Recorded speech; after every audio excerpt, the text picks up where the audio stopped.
รื่องเก่าๆอดีตผ่านมาที่อายเคยเสียเวลา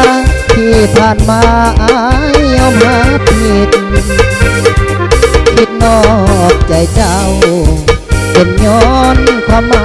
ดอกนาต่อไปอายขอสัญญาสิบ่เห็นให้น้องเสียใจ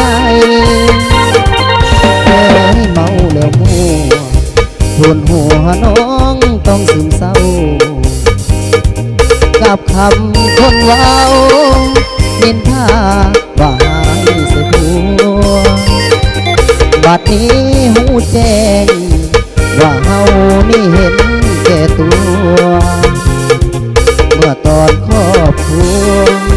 เกือบพังสูญสิ้นไปจากคนที่เมาลิ้นสาวเสียเงินสะสายอายสิขอเริ่มต้นใหม่ล้างคำคนเขานินทาขอเพียงเมียอายจงเสียใจไอ้นี้เถิดนาเพราะว่าบ่ดีผ่านมาขอห้องขวัญตาอย่ามาเว้าเพื่อนเศร้าสาอย่าเว้าเรื่องเก่าๆให้มันซ้ำใจที่ผ่านมาขอให้ผ่านไปเสียใจอายแด่ฝันยืนถึงไผดูหมิ่นอายนี้ก็สิขอเบิ่มต่อไปที่เมาขอคืนเป็นคนดีให้มีภูมิใจ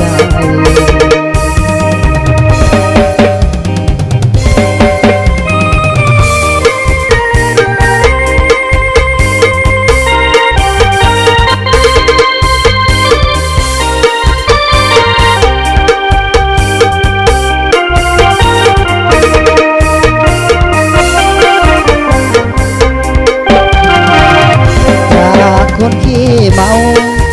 ลิ้นสาวเสียเงินสะสายไอ้สิขอเริ่มต้นใหม่ล้างคำคนเขานินทาขอ